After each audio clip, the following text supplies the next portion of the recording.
Dans le programme de Scilab en prépa HEC, tu apprends 3 boucles différentes. Cette vidéo est consacrée à l'une d'entre elles, la boucle if then else. On l'utilise quand 2 ou plusieurs cas sont possibles. Mais le mieux, c'est que tu le comprennes en regardant les 4 exemples de la vidéo. Alors, comment fonctionne if then else? If then else, c'est si, alors, sinon. Par exemple, dans le cas de cette fonction f, je vois que j'ai 2 façons de l'écrire selon que x est positif ou inférieur ou égal à 0. Si je devais schématiser en français, ça donnerait quoi? Ça donnerait si x était inférieur ou égal à 0,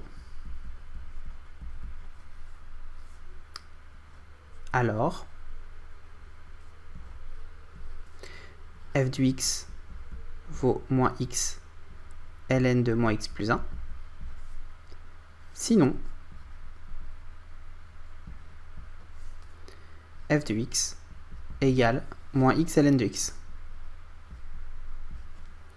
Ça donne quoi dans notre programme? Je vais utiliser, tant qu'à faire, une function, comme ça je pourrais l'utiliser plusieurs fois. Donc pour rappel, dans la function, ici c'est la variable d'entrée, ou antécédent si tu préfères.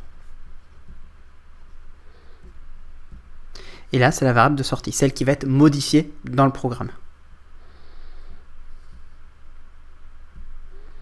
On écrit function, y égale, le f c'est quoi? C'est le nom de la fonction.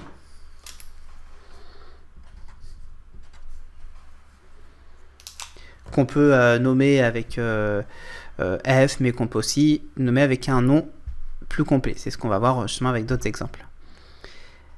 Là, comment ça s'écrit? Ça s'écrit avec ça.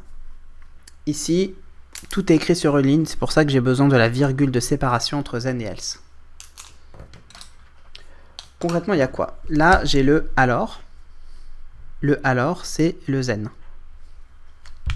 Le si x est inférieur ou égal à 0. C'est le if x inférieur ou égal à 0. Pour rappel, dans Scilab, inférieur ou égal se dit inférieur égal. Y égale moins x fois ln de x moins x plus 1. Donc c'est celui-là, qui est lui.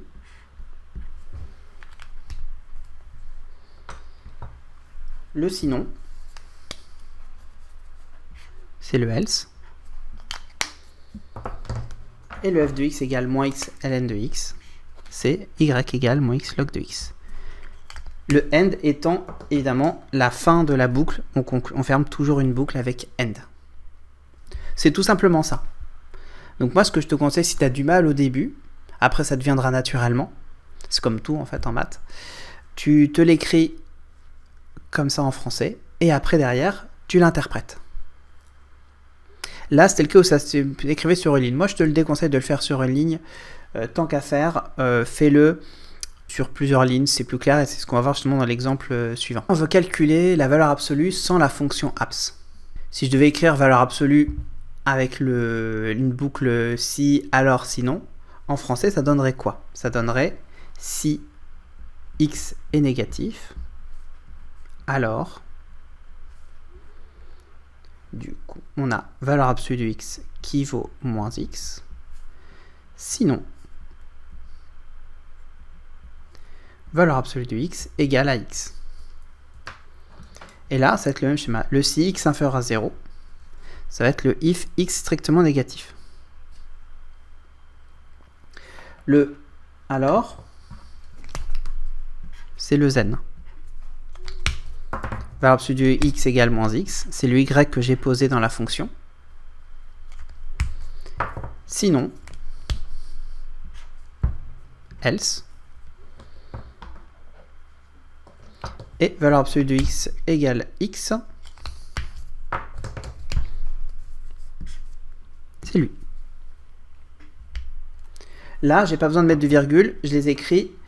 Le L, j'écris une ligne en dessous. Moi, j'aime bien cette truc-là. Déjà, ça me permet de ne pas oublier le N parce qu'on trace ce petit point et on voit qu'il faut que je ferme la boucle avec le end. Sinon, concrètement, j'ai posé une fonction. Ici, c'est le x que je rentre et le y, c'est la variable de sortie, celle qui va être modifiée. C'est pour ça que je le rentre soit moins x, soit x. Et là, tu as vu que je pouvais écrire comme nom de fonction valeur absolue. Donc, quand j'appelle cette fonction, je vais écrire y égale valeur absolue moins 7. Ça me donne y égale 7. Y égale valeur absolue de 12. Y égale 12. C'est tout simple, hein? Deuxième cas très intéressant, je peux avoir, je vais le faire sans fonction, comme ça tu peux voir que ça marche aussi sans utiliser une fonction. Et surtout, je n'ai pas utilisé le else. Si je prends une valeur de départ et que je n'ai pas à la modifier, j'ai pas besoin de mettre un sinon. Là ici, j'ai pris la même lettre, c'est-à-dire que y, ça va être la valeur de x, et la valeur qui va être sortie, ça va être y. Donc c'est la même valeur variable que j'utilise. Donc ouais, je dis valeur, c'est plutôt variable. Et donc là, j'ai un si y négatif. Là, qu'est-ce qui se passe? Si y est négatif,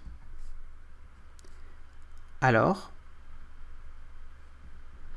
y devient, enfin plutôt j'applique à y moins y.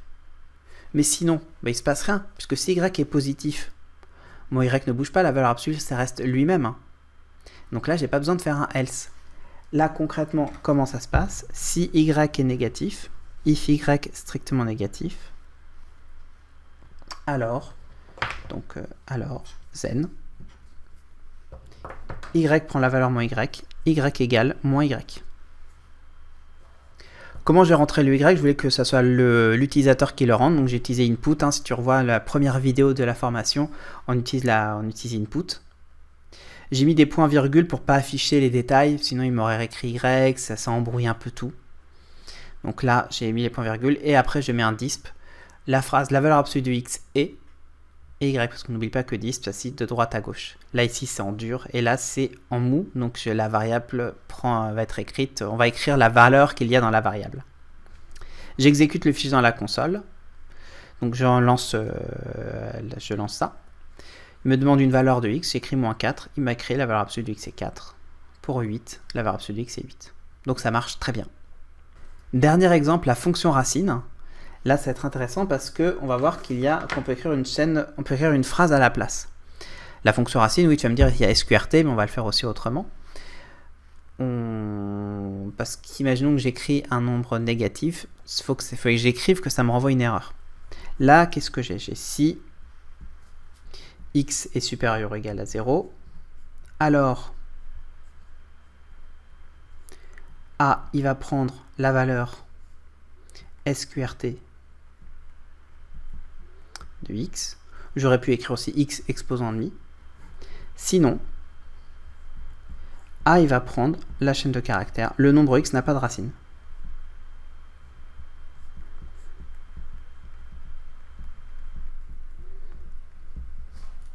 Là encore, si x est positif, if x est supérieur ou égal à 0, alors zen, ça m'affiche la racine de x et a égale SQRT de x. J'ai marqué aussi en plus une petite phrase. Sinon, else, le nombre a prend la valeur, la chaîne de caractères, le nombre x n'a pas de racine, a égale, le nombre x n'a pas de racine. Évidemment, je ferme la boucle, hop, avec le end, et je ferme la fonction avec endFunction. Et quand je l'appelle, je taille avec 9, la racine de x est a égale 3. Si je fais avec 4, la racine de x est a égale 2. Si je fais avec moins 4, le nombre x n'a pas de racine. Tout simplement. Alors maintenant, on peut aussi faire avec des doubles if et des triples if, mais ça, c'est pour la prochaine vidéo. J'espère que cette vidéo t'a plu et qu'elle t'a surtout permis de mieux comprendre la function qu'on avait vue dans la dernière vidéo.